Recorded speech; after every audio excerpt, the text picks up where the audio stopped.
Equipartition of energy है ना, और ਉਹਦੇ accordingly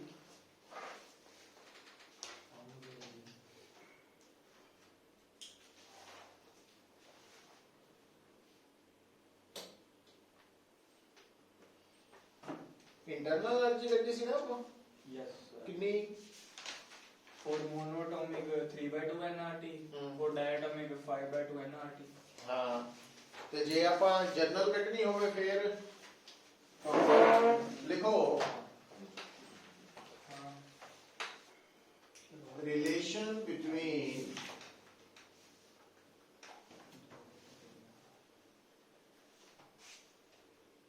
degrees of freedom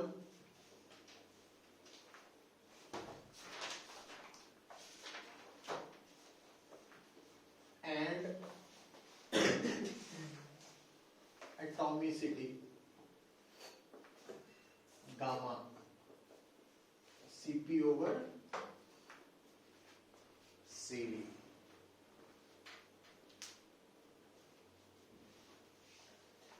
Cp over Cv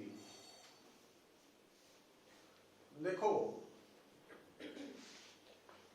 ਜਦੋਂ ਅਸੀਂ ਗੱਲ ਕਰਦੇ ਆ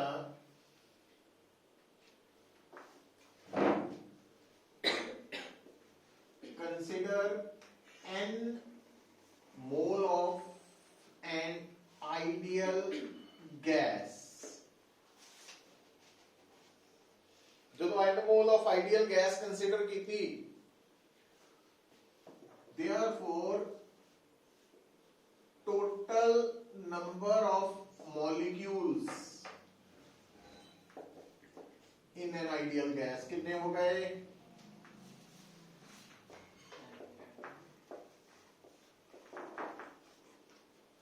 क्योंकि एक मोल च मॉलिक्यूल्स होंगे एवोगैड्रो नंबर के बराबर Na, तो फिर n मोल च कितने हो गए? n into Na, तो टोटल नंबर ऑफ मॉलिक्यूल्स कितने हो गए? Let F be the degrees of freedom per molecule. एक मॉलिक्यूल दियां डिग्रीज ऑफ फ्रीडम कितनियां वा? F. ਇਹਦਾ मतलब total number of degrees of freedom in n mole of gas कितने हो गए? Total number of degrees of freedom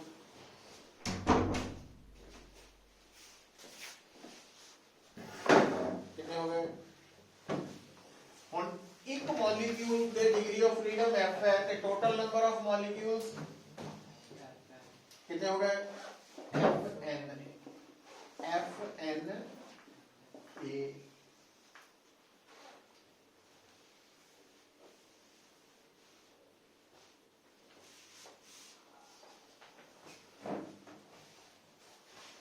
तो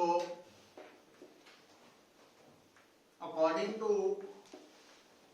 law of equipartition of energy,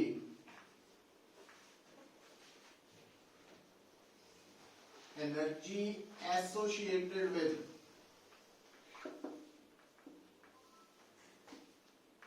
each degree of freedom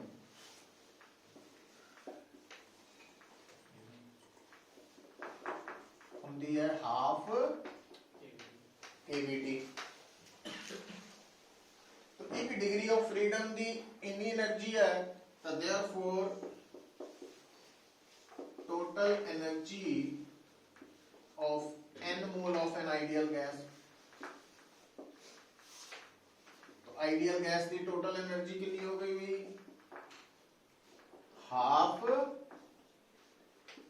KVT into जिनिया total number of degrees of freedom. So n number of moles है, half kV into Na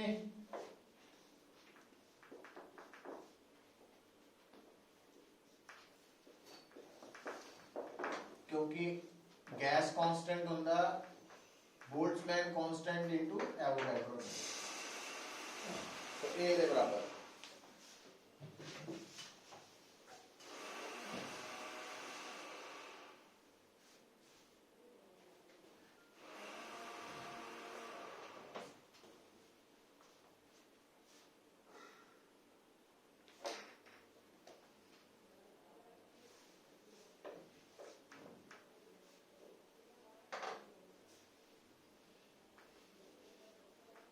देखो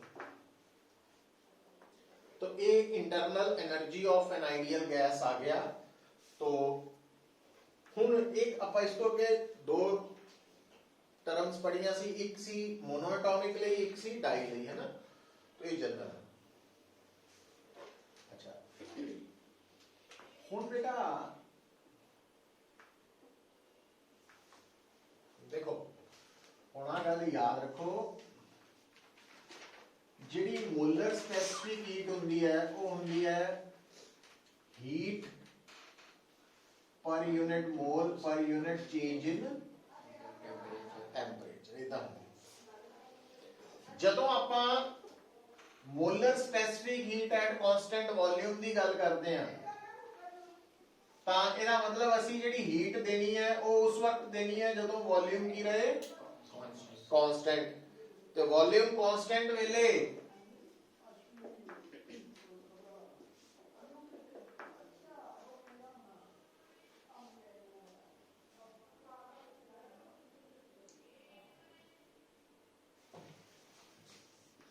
तो CV is equal to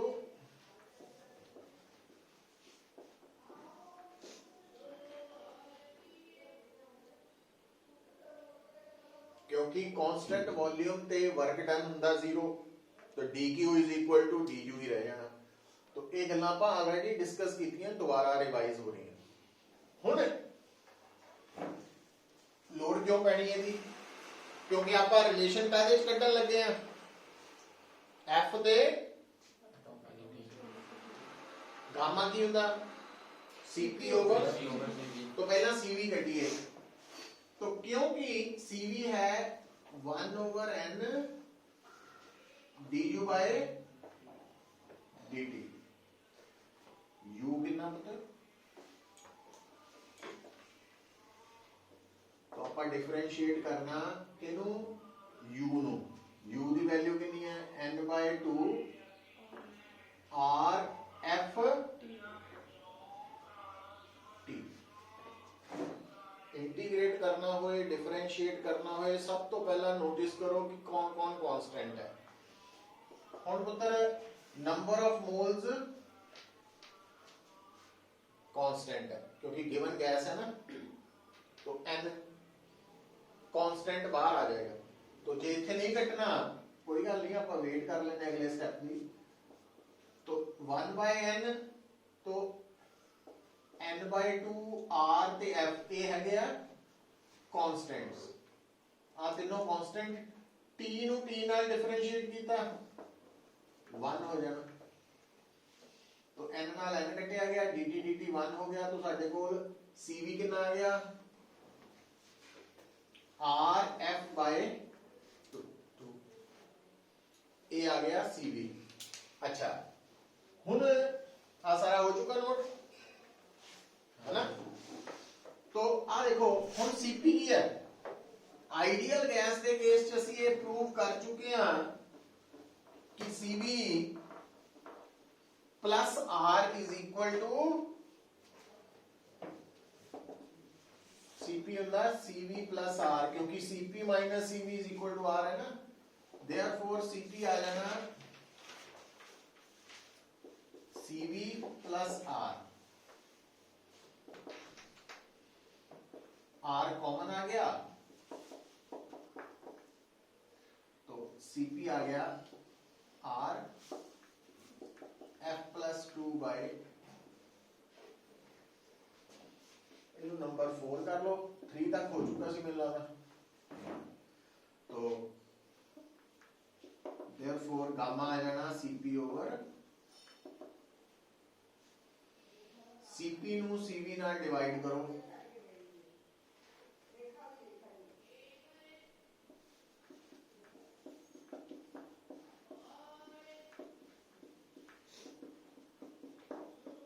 लो जी, तो Cp by Cv जिसनों gamma बोल रहे हैं वो 1 plus 2 by f है।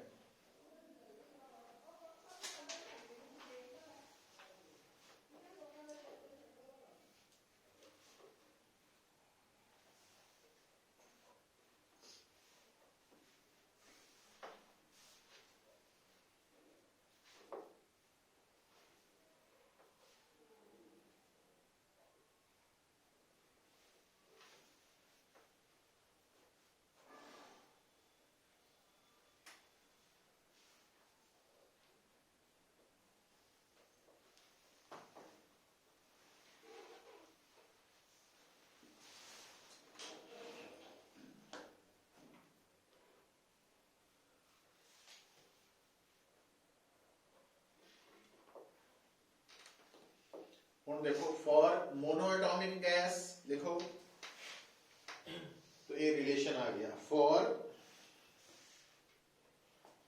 मोनोएटॉमिक गैस F कितना होगा 3, क्योंकि मोनोएटॉमिक गैस के मॉलिक्यूल की डिग्री ऑफ फ्रीडम 3 है, तो फिर गामा की बन गया 1 प्लस 2 by 3 मतलब 5 by 3, यही लिख देना आप। फॉर डाइएटॉमिक गैस F की हो 5, तो गामा की हो गया 7 by 5, ठीक है। सो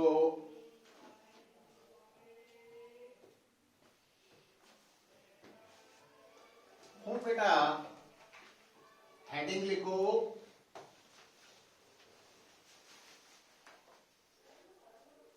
postulates of kinetic theory of gases।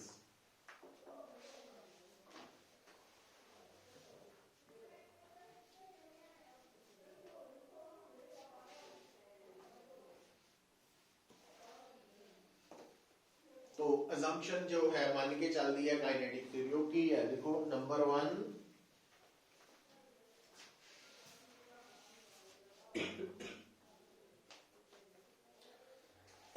a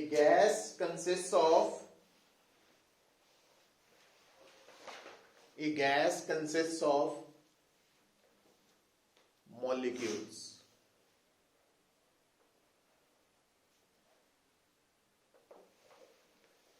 all molecules of a gas ਇਹਦੇ ਨਾਲ ਹੀ all molecules of a gas are identical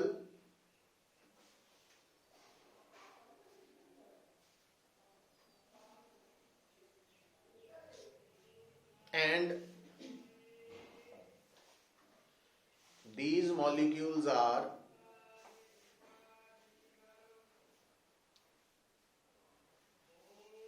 elastic spheres। elastic spheres मतलब ਬਈ ਗੈਸ ਦਾ ਇਹ ਥਿਊਰੀ ਕਹਿੰਦੀ ਹੈ ਕਿ ਗੈਸ ਦੇ ਮੋਲੀਕਿਊਲਸ ਦੀ ਸ਼ੇਪ ਕਿਹੜੀ ਮੰਨਣੀ ਤੁਸੀਂ ਸਫੈਰੀਕਲ। और इलास्टिक स्फीयर का मतलब यह है कि जदों ये मॉलिक्यूल्स आपस च टकराणगे या कंटेनर दियां दीवारां नाल टकराणगे तां जिहड़ा कोलिजन होएगा वो इलास्टिक कोलिजन होएगा, इस करके इलास्टिक स्फीयर लिखता हो। Number 2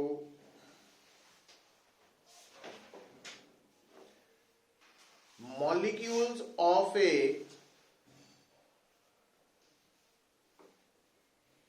given gas are identical इक्को ਜਿਹੇ ਹੁੰਦੇ ਆ but molecules of different gases are different।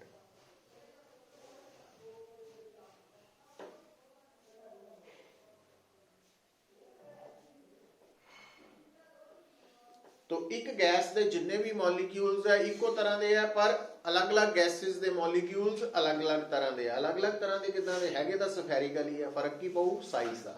तो लिखो थर्ड पॉइंट बना लियो या इहदे नाल जोड़ लो, इहदे नाल जोड़ लो, that is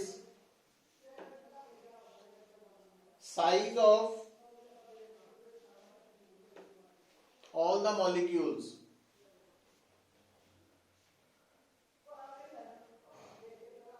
of a given gas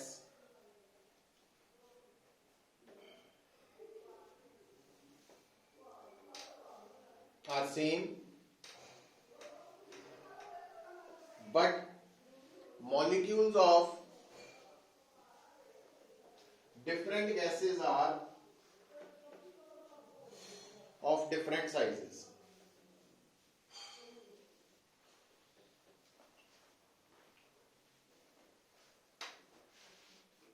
Now third thing, all the molecules of a gas are in random motion.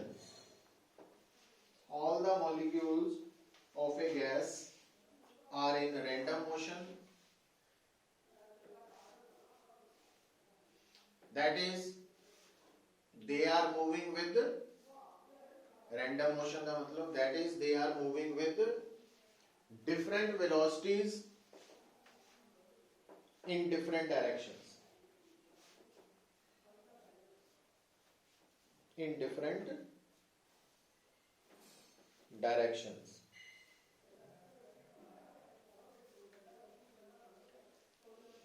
तो मतलब किसी भी गैस के मॉलिक्यूल्स अलग अलग डायरेक्शन च घूम रहे हैं, आ जा रहे हैं, तो लिखो during their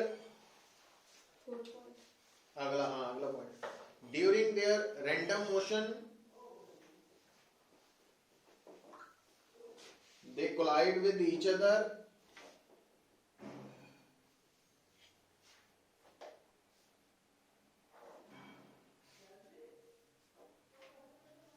as well as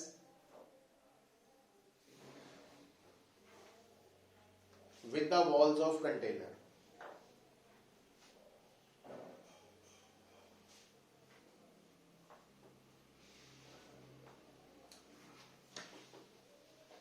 Their all collisions are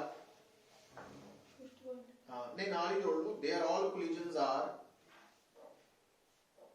elastic in nature. Their all collisions are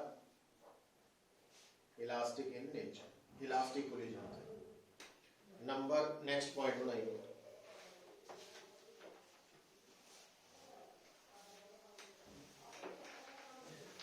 During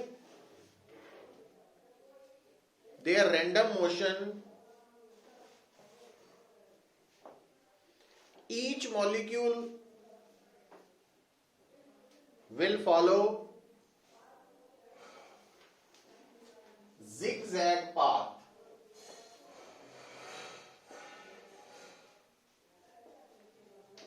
Zigzag path. आ देखो बतो. Zigzag path का मतलब ये है कि जितना आप एक मॉलिक्यूल दे मोशन ते निगाह रखिए, वो इतना जा रहा है सीधा ही. अचानक ए पॉइंट ते वो किसी मॉलिक्यूल नाल टकरा के इधर को जाना शुरू हो गया. सीधा जा रहा सी, फिर अचानक बी पॉइंट ते टक्कर हुई, वो इधर को चल पिया. अचानक सी पॉइंट ते टक्कर हुई, वो इधर को आ गया. डी ते टक्कर हुई, इधर को चला गया. कोई पर्टिकुलर पैटर्न नहीं बन रहा, तो टक्कर के हिसाब नाल जिधर को मुड़ गया zigzag path. पर तुसी की देख रहे हैं कि रैंडम मोशन के दौरान जिदा पहला कोलिजन आ होया, मान लो दूसरा आ होया, पहले और दूसरे कोलिजन च जिहड़ा मॉलिक्यूल दा पाथ है वो की है, स्ट्रेट पाथ है, सीधा रास्ता फॉलो करना. तो लिखो और डायग्राम बना लो.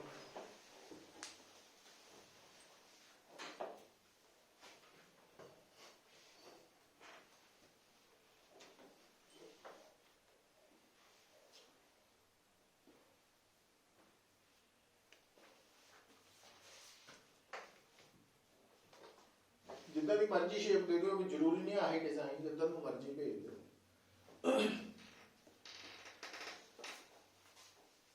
लिखो ਇਹਦੇ ਨਾਲ ਹੀ ਕਰੀਏ ਇਸੇ ਪੁਆਇੰਟ ਤੇ ਫਿਫਥ ਦੇ between two successive collisions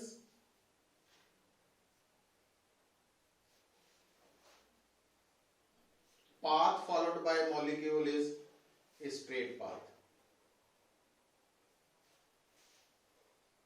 Path followed by molecule is a straight path.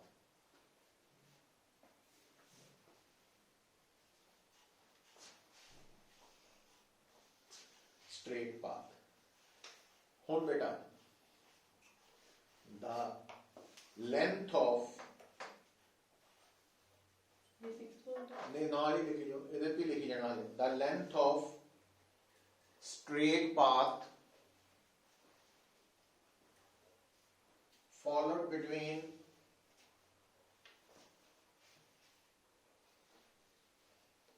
any two successive collisions. The length of straight path followed between any two successive collisions is called free path. इन्हें free path कहते हैं.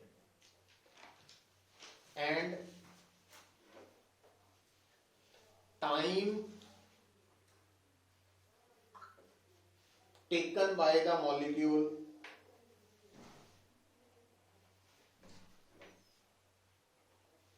between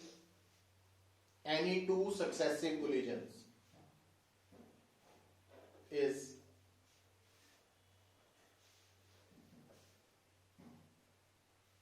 relaxation time.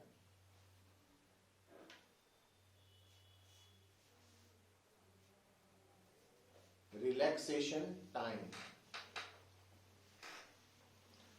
तो दो collisions ਦੇ ਵਿੱਚ ਹੁਣ ਦੇਖੋ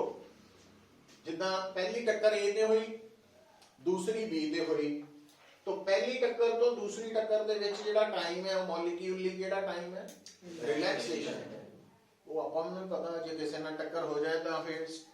tension ਹੋ ਜਾਂਦੀ ਹੈ ਨਾ ਲੜਾਈ ਝਗੜਾ ਤੇ ਜਦੋਂ ਟੱਕਰ ਨਹੀਂ ਹੈ ਉਦੋਂ ਅਸੀਂ ਗਾਣੇ ਗਾਉਂਦੇ ਹੀ ਜਾਂਦੇ ਆ ਸਕੂਟਰ ਤੇ ਹਵਾ ਦੇ ਉੱਡਦੇ ਜਾਂਦੇ ਆ ਰਿਲੈਕਸ ਤੋਂ ਰਿਲੈਕਸੇਸ਼ਨ ਟਾਈਮ ਤੋਂ ਉਹ ਗੱਲ ਇਹ ਦੱਸੀ ਉਹਨੇ ਹੁਣ ਲਿਖੋ ਇਹਦੇ ਨਾਲ ਹੀ ਦਾ time elapsed during the collision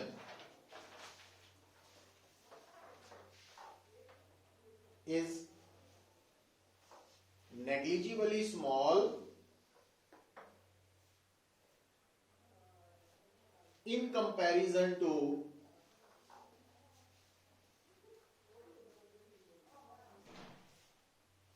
time in comparison to time ना लिखो in comparison to relaxation time relaxation time ਦੇ ਮੁਕਾਬਲੇ ਜਿੰਨੇ ਟਾਈਮ ਦੇ ਲਈ ਟੱਕਰ ਹੋ ਰਹੀ ਹੈ ਉਹ ਟਾਈਮ ਬੜਾ ਥੋੜਾ ਵਾ ਸਮਝ ਗਏ ਨਾ ਗੱਲ ਨੂੰ ਜਦੋਂ ਮੋਲੀਕਿਊਲ ਟਕਰਾਇਆ ਕਿਸੇ ਨਾਲ ਤਾਂ ਉਹ ਟੱਕਰ ਦਾ ਜਿਹੜਾ ਟਾਈਮ ਹੈ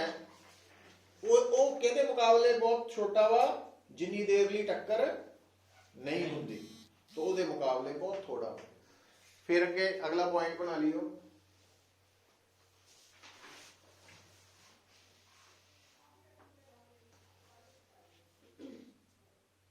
हम लिखो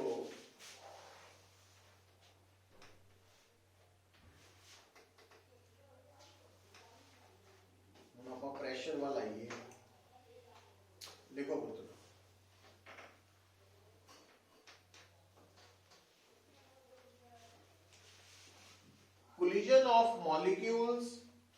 collision of molecules with the walls of the container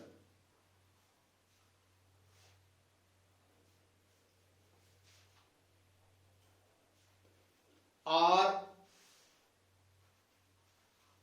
responsible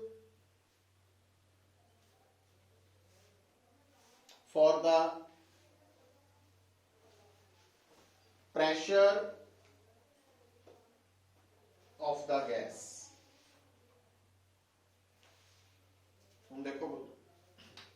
ਹੁਣ ਇਹਨੂੰ ਸਮਝ ਲਓ ਇਹਦੇ ਪਿੱਛੇ ਦੀ ਥਿਊਰੀ ਪ੍ਰੈਸ਼ਰ ਦਾ ਮਤਲਬ ਹੈ ਫੋਰਸ ਓਵਰ ਏਰੀਆ तो प्रेशर ਦੇ ਲਈ ਫੋਰਸ ਚਾਹੀਦੀ ਹੈ ਔਰ ਫੋਰਸ ਦਾ ਸੰਬੰਧ ਹੁੰਦਾ ਚੇਂਜ ਇਨ ਮੋਮੈਂਟਮ ਨਾਲ dp/dt ਨਿਊਟਨ ਸੈਕੰਡ ਲਾਅ। ਤਾਂ ਹੁਣ ਗੱਲ ਨੂੰ ਜੋੜ ਲਓ। ਹੁਣ ਜਦੋਂ ਕੋਈ ਮੋਲੀਕਿਊਲ ਜਾ ਰਿਹਾ ਜਾਂਦਾ ਜਾਂਦਾ ਜਾਂਦਾ ਉਹ ਕੰਟੇਨਰ ਦੀ ਦੀਵਾਰ ਦੇ ਨਾਲ ਟਕਰਾ ਗਿਆ, ਤਾਂ ਟਕਰਾਉਣ ਤੋਂ ਬਾਅਦ ਕਿਉਂਕਿ ਕੋਲੀਜਨ ਕੀ ਹੈ ਇਲਾਸਟਿਕ, तो इलास्टिक कोलिजन की खासियत यह है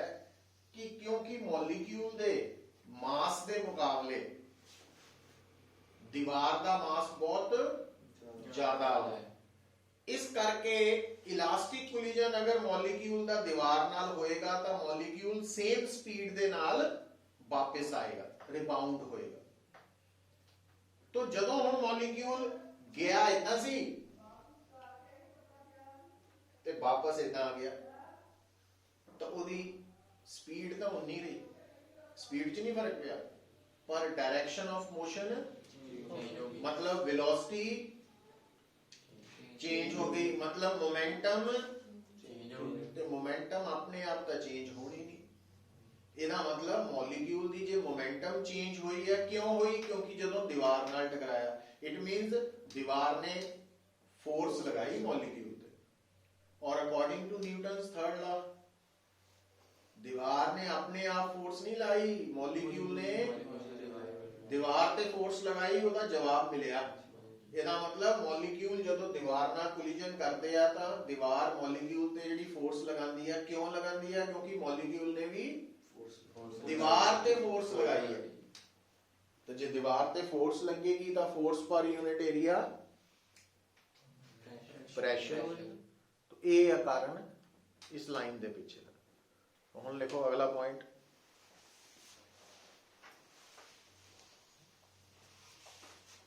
ਇਹ ਥਿਊਰੀ ਆ ਵੀ ਮੰਨ ਕੇ ਚੱਲਦੀ ਹੈ ਵੀ ਇਨੇ container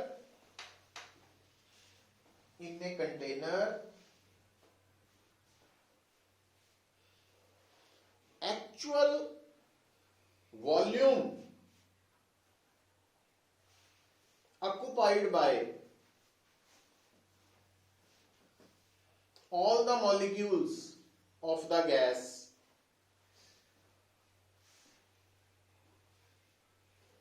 is negligible in comparison to total volume of the container।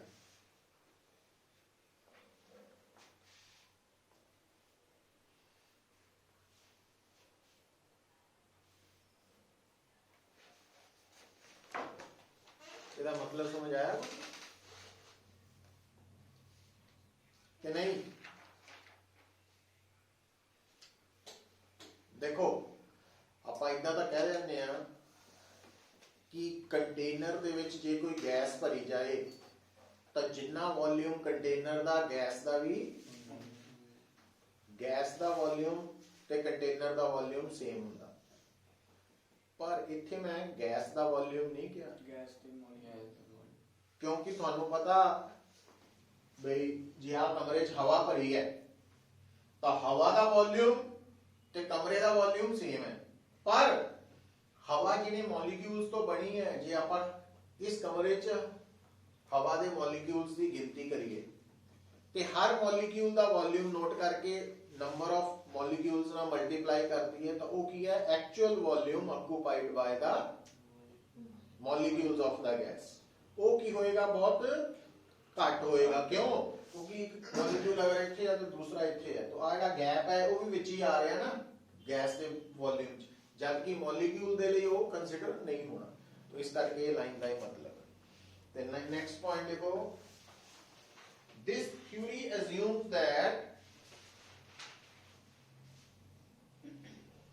this theory assumes that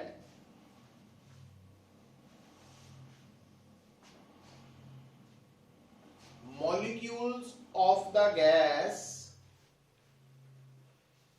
do not exert force on each other, do not exert force on each other. So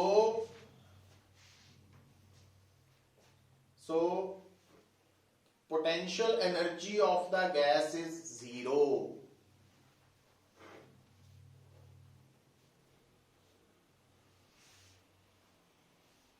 तो ये theory कहती है कि molecules आपस च कोई force exert नहीं करते, इंटरेक्ट नहीं करते, इस करके पोटेंशियल एनर्जी नहीं होनी, पर मोशन च है ना. But all the molecules are in random motion. So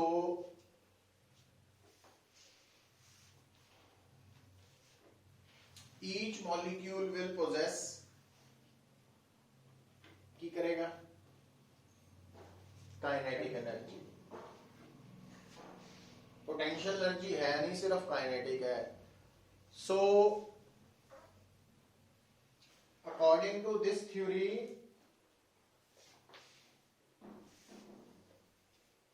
total energy of gas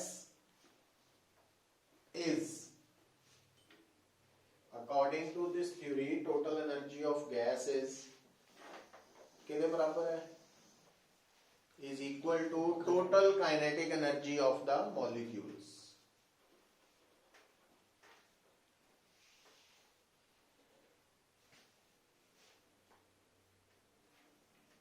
ठीक है. तो ये है रिगार्डिंग पोस्टुलेट्स. हुण हेडिंग लिखना पुत्र, pressure exerted by gas.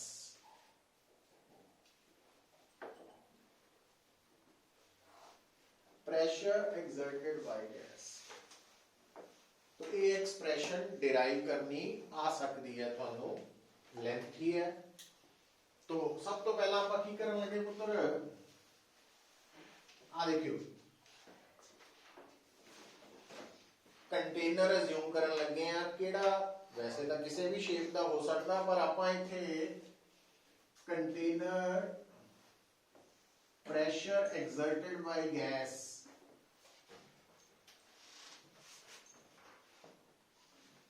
Container असी क्यूबिकल कंटेनर वैसल अज्यूम कर लेना.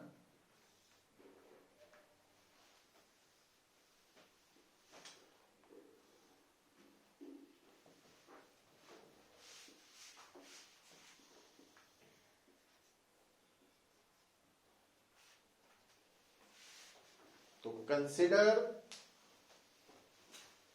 a cubical vessel, consider a cubical vessel of each side small l, comma having volume,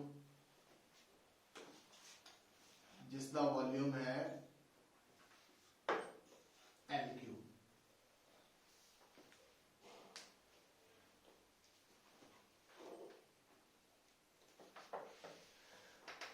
तो ड्रॉ कर लो पहला.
है, late n moles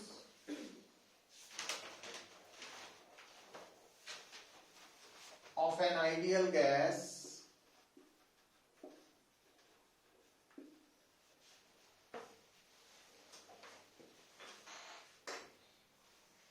be, let n moles of an ideal gas be enclosed in this vessel.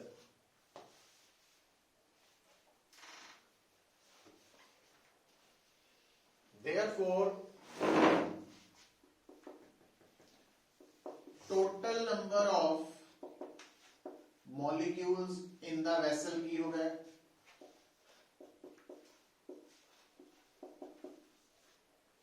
total number of molecules कितना cut सकते हैं, number of moles into Avogadro number. Avogadro number है, ध्यान रखना, है ना.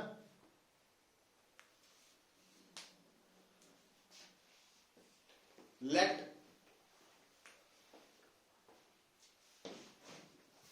small m की है, mass of each molecule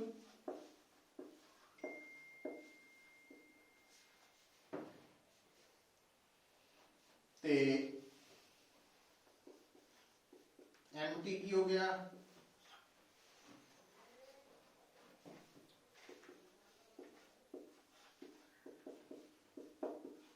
total mass of gas ते कैपिटल M की है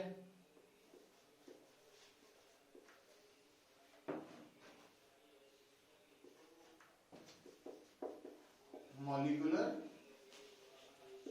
mass of gas. तो ये ਆਪਾਂ गैस बारे ਜਿਹੜੇ ਸਿੰਬਲਸ ਯੂਜ਼ ਕਰਨੇ ਆ ਉਹਨਾਂ ਦੇ ਬਾਰੇ ਪਹਿਚਾਨ ਕਰ ਲਈ ਕਿ ਕੈਪੀਟਲ M ਦਾ ਮਤਲਬ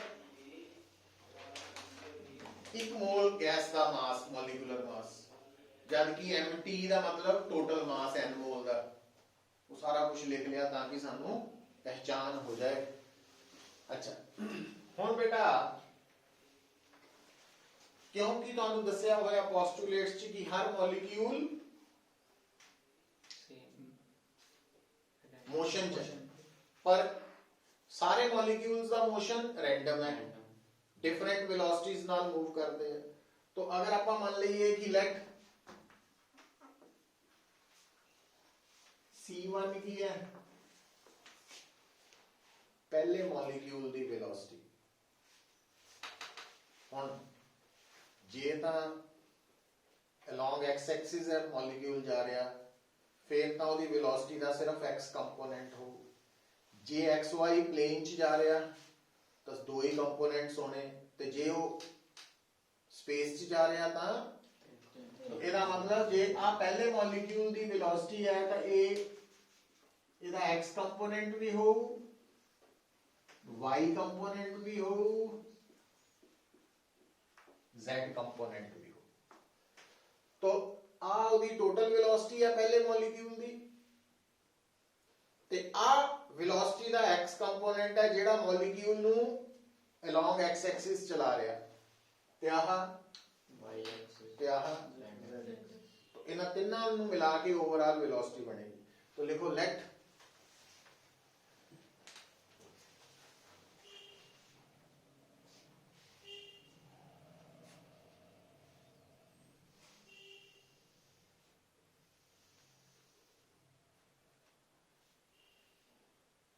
be the velocity of first molecule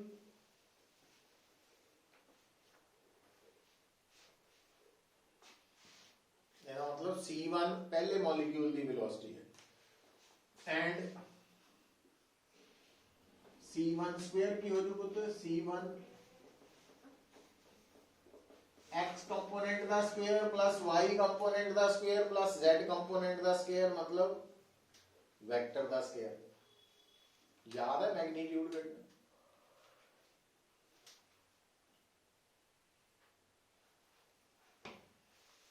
तो आ वेलोसिटी है c1 स्क्वायर की हो गई स्पीड का स्क्वायर मैग्नीट्यूड का ना. अच्छा, सिमिलरली C2 स्क्वायर की हो जू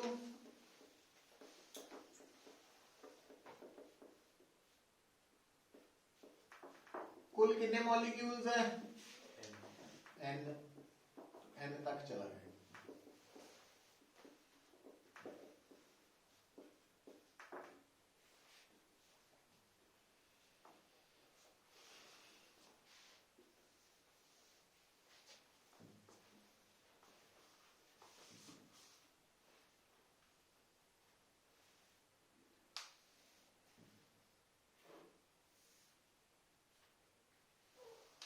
देखो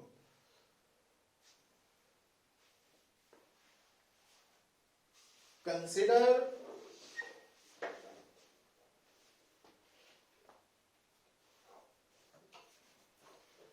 motion of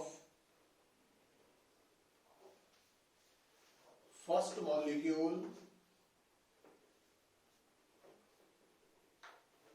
इतने रुक जाओ पहला जे ना मैं कमा motion of first molecule फिर ਤਾਂ ਆਪਾਂ velocity of first molecule ਲਵਾਂਗੇ पर मैं लिखान लगा consider motion of first molecule along x axis ਇਹਦਾ ਮਤਲਬ ਆਪਾਂ ਸਿਰਫ ਕਿੱਥੇ ਧਿਆਨ ਦੇਣਾ ਇਹਦੇ ਤੇ ਆ ਪਹਿਲੇ ਮੋਲੀਕਿਊਲ ਦੀ ਵੈਲੋਸਿਟੀ ਹੈ ਜਿਹੜੀ ਉਹਨੂੰ along x axis ਲੈ ਜਾ ਰਹੀ ਹੈ तो इस करके consider motion of first molecule along x axis ਹੁਣ ਆ ਜਾਓ ਹੁਣ ਤੁਹਾਡਾ ਸਾਰਾ ਧਿਆਨ ਇਹਦੇ ਤੇ ਆ ਹੁਣ ਜਦੋਂ ਤੁਹਾਡਾ ਪਹਿਲਾ ਮੋਲੀਕਿਊਲ इधर ਨੂੰ ਜਾ ਰਿਹਾ ਤਾਂ ਆ ਜਿਹੜਾ ਫੇਸ ਹੈ ਇਹਨੂੰ ਕੀ ਨਾਮ ਦਈਏ ਆਪਾਂ ਰਾਈਟ ਫੇਸ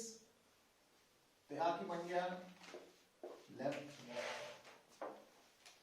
ਇਦਾਂ ਬੋਲਣਾ ਸੌਖਾ ਸਾਡੇ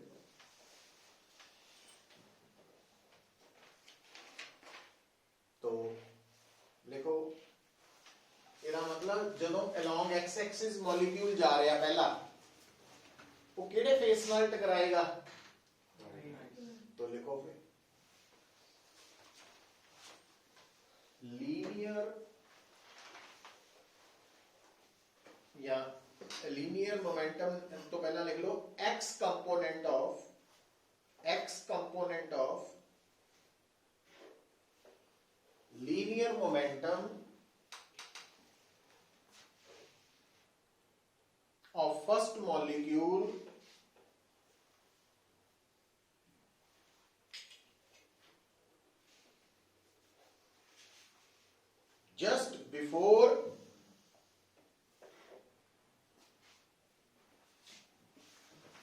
just before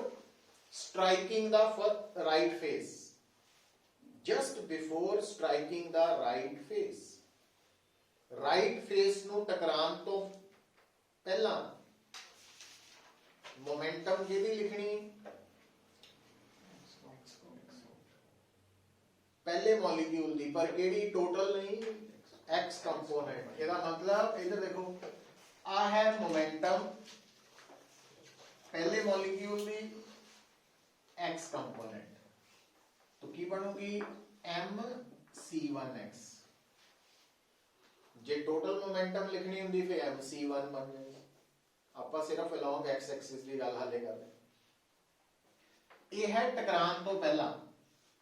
ਨੰਬਰ 1 ਕਰ ਲਓ ਜਾਂ ਇਹਨੂੰ 1 ਕਰ ਲਓ ਪੂਰੇ ਸਾਰੇ ਨੂੰ ਇਹਨੂੰ 2 ਕਰ ਦਿੰਦੇ ਆ ਨਾ ਕੋਈ ਫਰਕ ਨਹੀਂ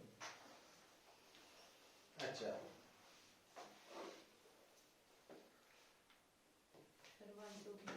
कितने होया तो 3 4 कर लियो जितने जीते हो तो अगला नंबर दे दो कोई फर्क नहीं तो 3 कर लो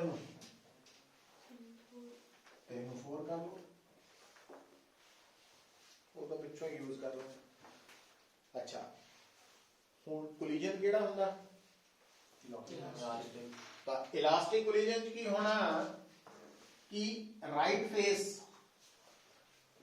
फेस ते टक्कर तो बाद स्पीड होनी रहनी पर तो आ डायरेक्शन पॉजिटिव एक्स सी ते आह नेगेटिव एक्स। तो लिखो as collision is elastic,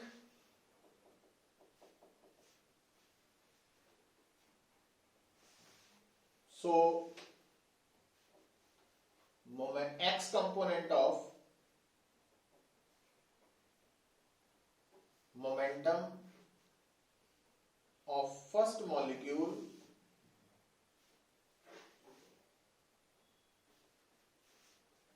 after striking the right face की Manju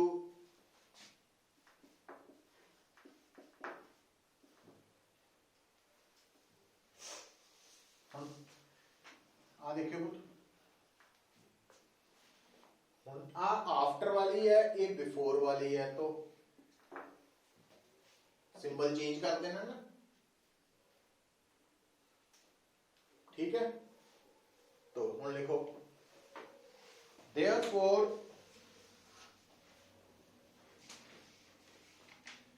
change in x component of momentum of first molecule कितनी change I final minus initial देखो आई आई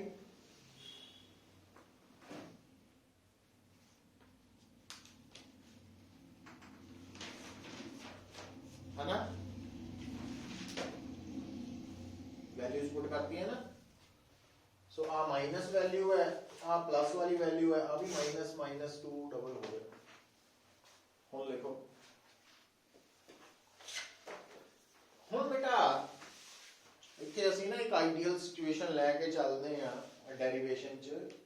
ਦੱਸਣੀ ਨਹੀਂ ਕਿਸੇ ਨੂੰ ਆਪ ਦਿਮਾਗ 'ਚ ਹੀ ਰੱਖਣੀ ਹੈ ਦੱਸਣੀ ਦਾ ਮਤਲਬ ਮੈਂਸ਼ਨ ਕਰਨ ਦੀ ਨਹੀਂ ਲੋੜ ਆਪਾਂ ਉਹ ਇਹ ਹੈ ਕਿ ਅਸੀਂ ਇੱਥੇ ਡੈਰੀਵੇਸ਼ਨ ਚ ਮੰਨ ਕੇ ਚੱਲਦੇ ਆ ਕਿ ਜਿਹੜਾ ਮੋਲੀਕਿਊਲ ਰਾਈਟ ਫੇਸ ਨਾਲ ਟਕਰਾਇਆ है ना वो ਜਦੋਂ ਵਾਪਸ ਆ ਗਿਆ ਤਾਂ ਐਕਚੁਅਲੀ ਤਾਂ ਰਸਤੇ 'ਚ ਹੋਰ ਵੀ ਕੋਲੀਜਨ ਕਰੇਗਾ ਪਰ ਆਪਾਂ ਉਹ ਕੋਲੀਜਨਸ ਨਹੀਂ ਮੰਨਣੇ ਵੀ ਉਹਨੇ ਜਾਣਾ ਫਿਰ ਲੈਫਟ ਫੇਸ ਨਾਲ ਟਕਰਾਣਾ ਫਿਰ ਵਾਪਸ ਹੋ ਜਾਣਾ ਫਿਰ ਜਾ ਕੇ ਦੁਬਾਰਾ ਕਿਹਦੇ ਨਾਲ ਟਕਰਾਣਾ राइट फेस। तो राइट फेस टक्कर हो गई ਤਾਂ ਇਹ ਮੋਲੀਕਿਊਲ ਕਿੱਧਰ ਨੂੰ ਤੁਰ ਪਿਆ ਲੈਫਟ ਫੇਸ ਵੱਲ कितना डिस्टेंस कवर करूं L उठों टकरा के फिर वापस राइट फेस तक आना कितना डिस्टेंस कवर करूं तो ਇਹਦੇ ਤੱਕ ਦੁਬਾਰਾ ਆਉਣ ਲਈ ਕਿੰਨਾ ਕਰਨਾ ਪਿਆ 2L ਕਿੰਨੀ ਸਪੀਡ ਨਾਲ along x axis स्पीड कितनी है c1x the distance covered 2L तो distance over speed time taken ਇਹਦਾ ਮਤਲਬ ਇਸ ਰਾਈਟ ਫੇਸ ਤੇ ਦੁਬਾਰਾ ਕੋਲੀਜਨ ਕਰਨ ਲਈ ਕਿੰਨਾ ਟਾਈਮ ਲੱਗੇਗਾ 2L by c1 तो लिख लो तो टाइम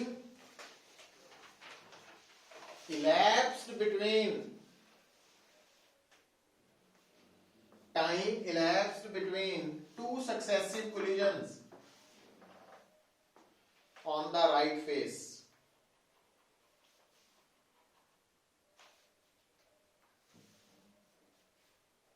by first molecule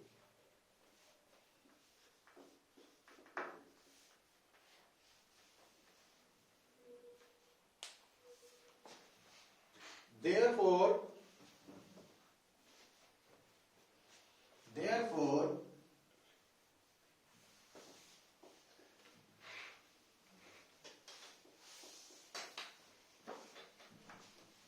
लिखो change in momentum over time taken ਨੂੰ ਕੀ ਕਹਿੰਦੇ force ਇਹ ਕਿਹਦੀ momentum change ਹੋਈ along तो ये force ਕਿਹਦੇ ਤੇ ਲੱਗਣੀ फर्स्ट मॉलिक्यूल पे पर टोटल फोर्स नहीं लगनी x कंपोनेंट ऑफ फोर्स क्यों क्योंकि मोमेंटम ਦਾ ਸਿਰਫ x कंपोनेंट चेंज होया तो ਆਪਾਂ ਲਿਖ ਲੈਣਾ देख लो तो average force experienced by first molecule along x-axis. Average force experienced by first molecule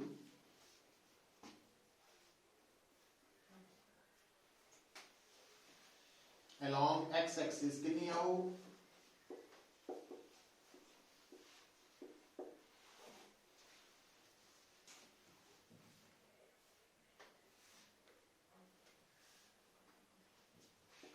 कितनी आ डेल्टा p1x की वैल्यू है डेल्टा t की value minus 2m c1x over 2l पता लग गया है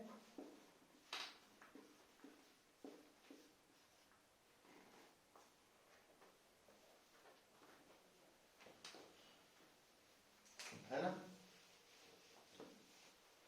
ਹੁਣ ਲਿਖੋ ਇਹ ਫੋਰਸ ਕਿਹਦੇ ਤੇ ਲੱਗੀ ਹੈ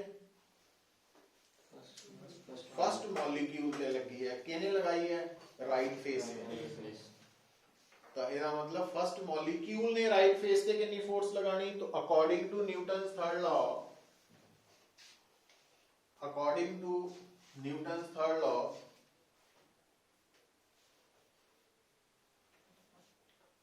force exerted by first molecule on right face कितनी हो गई इधर देखो तो आ वाली फोर्स इस फोर्स नाल की होनी इक्वल बट ਹੁਣ ਆਪਾਂ ਮੈਂ ਕੀ ਕਰਨ ਲੱਗਾ आ जी फोर्स है ਇਹਦਾ ਸਿੰਬਲ ਮੈਂ ਪ੍ਰਾਈਮ ਕਰਤਾ ਨਾ ਤੇ ਆ ਅਨਪ੍ਰਾਈਮ ਦੀ ਰਹਿਣ ਦਿੱਤਾ ਇਹਨੂੰ ਪ੍ਰਾਈਮ ਕਰਤਾ ਹੁਣ ਆ ਵੈਲਿਊ ਪੁੱਟ ਕਰਾਂਗੇ ਤਾਂ ਕੀ ਆ ਗਿਆ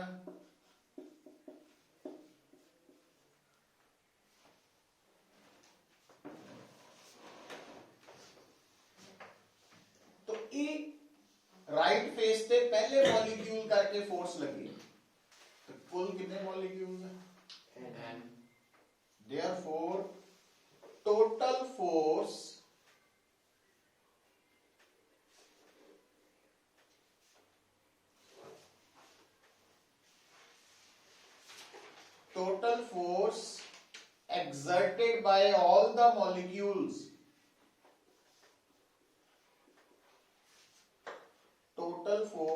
exerted by all the molecules on right face कितना आएगा f1x f2x चलते जाओ fn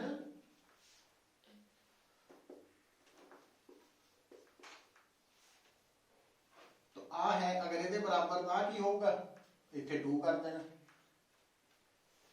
तो m/l सारे लिए कॉमन आ गया तो c1x² प्लस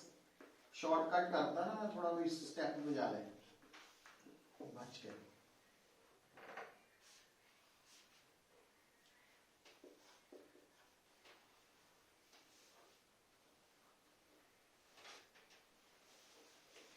तो अगर ये फोर्स राइट फेस पे लगी है तब pressure on right face force over right face की शेप के लिए स्क्वायर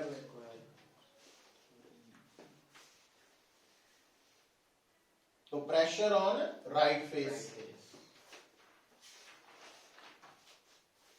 तो fx की वैल्यू पुट करिए की वैल्यू ml क्यूब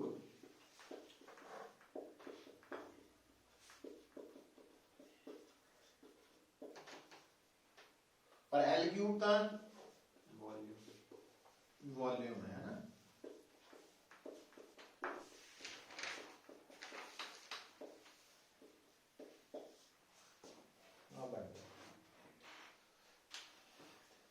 तो ये ਆਪਾਂ along x axis pressure ਕੱਢ ਲਿਆ ਬੁੱਤ ਕਿਉਂਕਿ right face ਜਿਹੜਾ ਵਾ ਨਾ ਉਹ x axis ਦੇ perpendicular ਸੀ along x axis similarly py की लिखोगे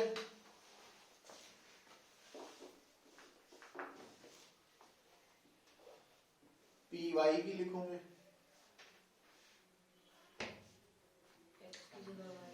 हाँ 1y 2y y कंपोनेंट्स आ जाने ते pz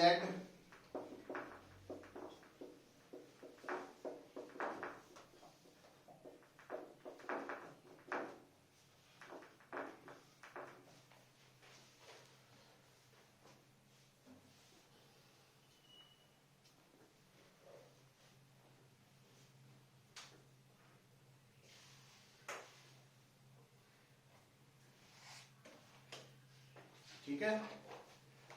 ਹੁਣ ਇਹਨਾਂ ਦੇ accordingly along x axis pressure अलग है y अलग है z पर लिखो ਹੁਣ ਇੱਥੇ logic as pressure of a gas as pressure of gas is isotropic in nature isotropic in nature isotropic का मतलब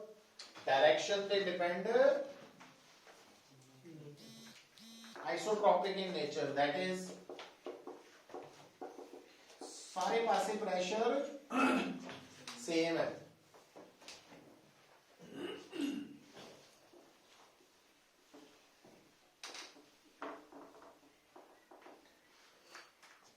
therefore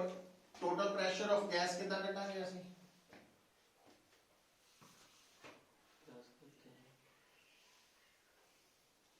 गैस ਦਾ ਪ੍ਰੈਸ਼ਰ ਜਿੰਨਾ x ਵਾਲਾ ਹੈ ਉਨਾ ਹੀ या px लिख लीजिए या p देखो मान लो एक स्टूडेंट ਦੇ ਨੰਬਰ ਆਏ 60 है ना दूजे ਦੇ ਵੀ 60 ਤੀਜੇ ਦੇ ਵੀ 60 ਤਾਂ ਐਵਰੇਜ ਵੀ 60 ਕਿੱਦਾਂ ਕੱਢੀ ਐਵਰੇਜ ਤਿੰਨਾਂ ਨੂੰ ਜੋੜ ਕੇ 3 ਨਾਲ तो ਉਹੀ ਇੱਥੇ ਕਰੀਏ ਆਪਾਂ ਕਿਉਂਕਿ ਤਿੰਨੋਂ ਬਰਾਬਰ ਹੀ ਹੈ ਜਾਂ ਤਾਂ ਟੋਟਲ ਪ੍ਰੈਸ਼ਰ px ਲਿਖ ਦਈਏ ਜਾਂ py ਜਾਂ pz ਜਾਂ ਅਸੀਂ ਲਿਖ ਦਈਏ ਗੱਲ ਤਾਂ ਉਹੀ ਹੈ ਨਾ ਇਦਾਂ ਕਰਨ ਨਾਲ ਸਾਰਾ ਵਿੱਚ ਹੀ ਆ ਜਾਣਾ अच्छा ਹੁਣ देखो ਹੁਣ दिमाग सोच लो px क्योंकि मैं रब करता px py pz तिन्ना च mv कॉमन नहीं है तिन्ना च mv common m by v और आप 3 भी कॉमन ही है अंदर की बचा c1 x स्क्वायर आहा c1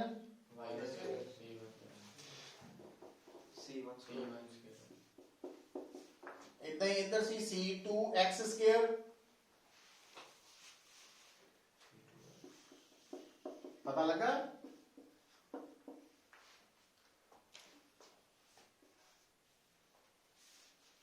है ना स्टेप बचा लिया आप ਤੁਸੀਂ ਕੀ ਕਰ ਸਕਦੇ ਇੱਥੇ ਬ੍ਰੈਕਟ ਚ ਪਹਿਲਾਂ c1 x square plus c2 x square plus cn x square plus c1 y square plus c2 y square value put कर लो फिर बाद ਚ जोड़ लियो मैं एक स्टेप बचाता ਹੁਣ ਪੁੱਤਰ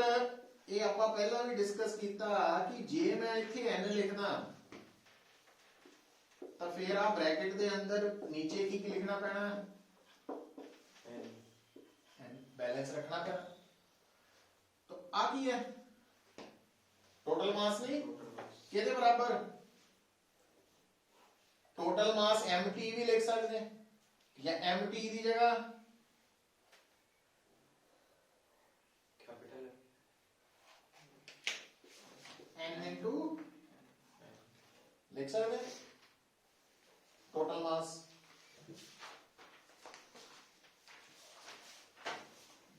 क्योंकि नंबर ऑफ मोल्स की ਹੁੰਦੇ ਆ total mass over molecular mass, तो फिर टोटल मास की हो गया number of moles into molecular mass. Molecular mass.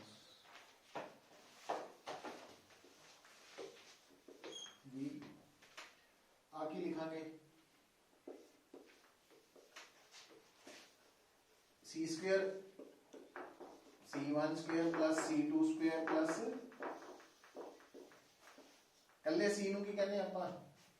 Root mean square velocity.